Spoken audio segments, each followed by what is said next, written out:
Hi, everyone. Gary Bonnell here.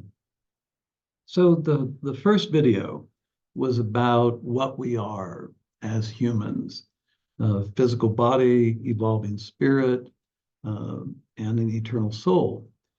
And when we think about the Earth Spirit and her manifest reality, she has literally created all the life on Earth. And I say she, it sounds better than it. So Gaia is this incredible being of 13 particles from the consciousness of the Creator. And as such, she is a master creator. So she's been to other worlds and created. She's here creating this reality. And so our body and our spirit are her manifestations. Our soul is a particle from Creator God. And as such, that particle is witness to Gaia's creation. Now, how did we get that particle? Souls, eternal souls, travel from system to system, witnessing creation. And yes, everything is of the Creator, but there are very specific aspects of creation that exist without the immediate understanding of Creator God. And these particles, these eternal souls, come into those areas to witness that creation. And this is how God fully understands its creation. So these eternal particles, these eternal souls, transmigrate from system to system. A lot of the soul groups that are on Earth right now are from the Pleiades, from Orion, some from another galaxy, Andromeda, and Vega, Cassiopeia, and they all come here to witness this creation because it's very different than most other creations.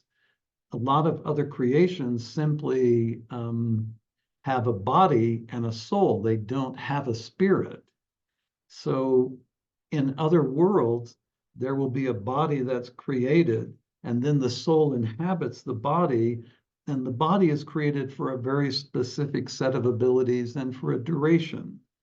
And so when that soul then witnesses that creation, it goes on, to the next system.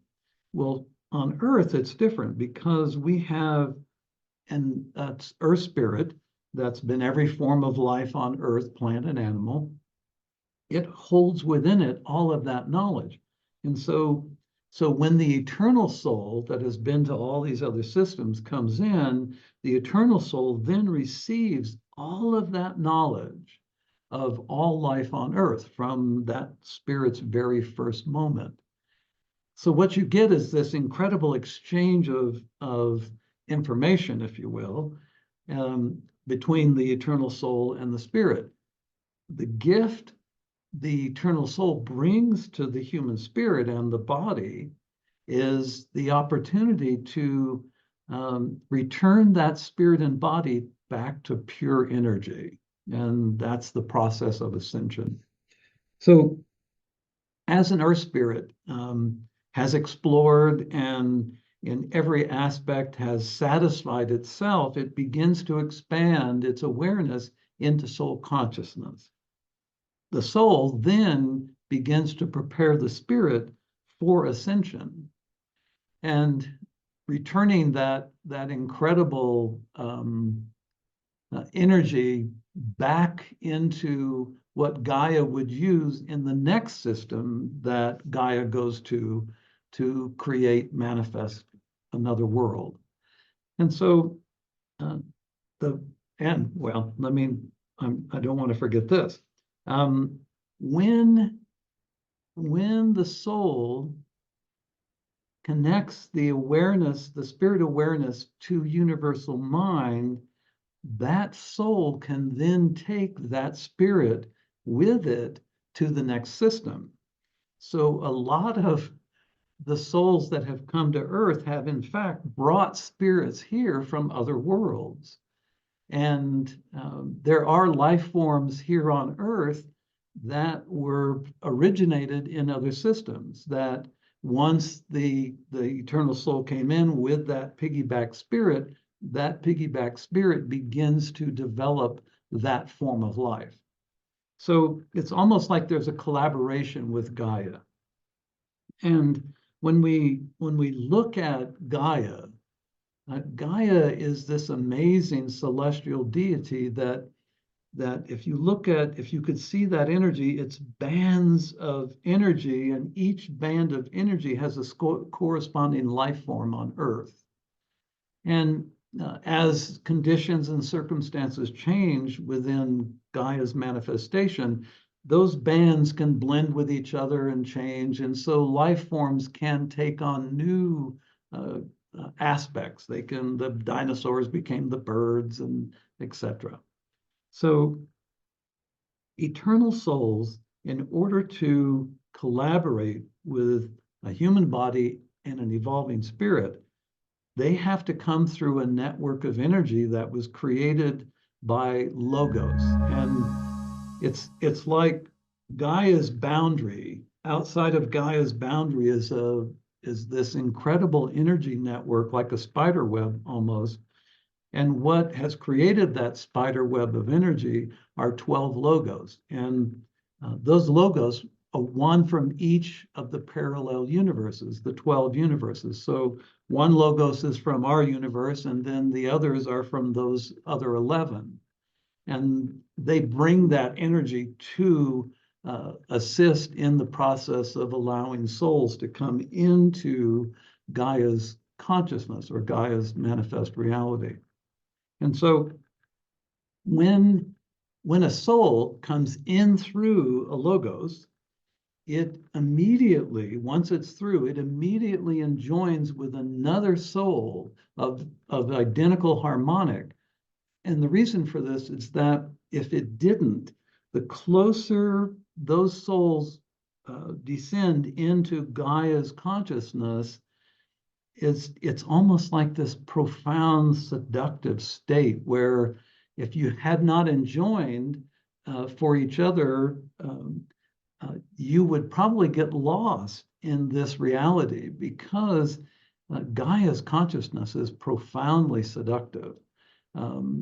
In other systems where there's just a body and a soul, it's not like that. But because there's a body, spirit, and a soul, that spirit aspect is what really gets sticky.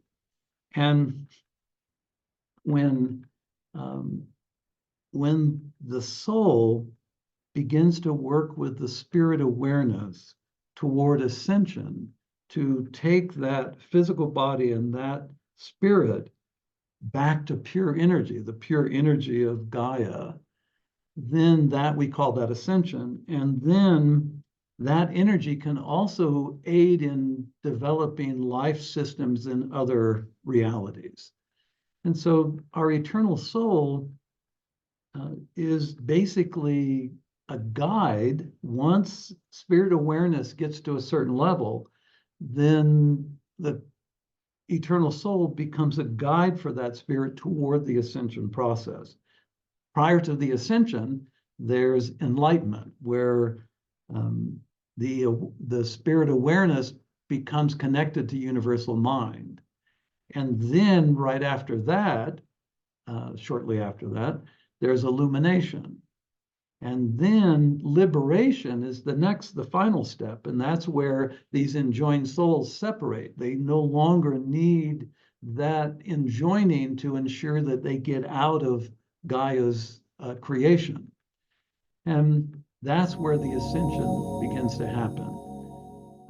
Jesus is one of our most dominant examples of that. There have been many ascensions in the history of humanity.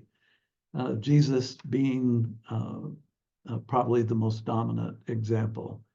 And when you really think of what we are and what this creation is all about, you begin to realize that yes, in creation, there are what we think of as atomically based structures. But what commands those structures is the mind of creator and the mind of a co-creator like Gaia. So here we are, humans on Earth, and everything is mind. Gaia's manifest mind, creator's mind, everything is mind. All the boundaries that you experience, the physical structures, it's all mind.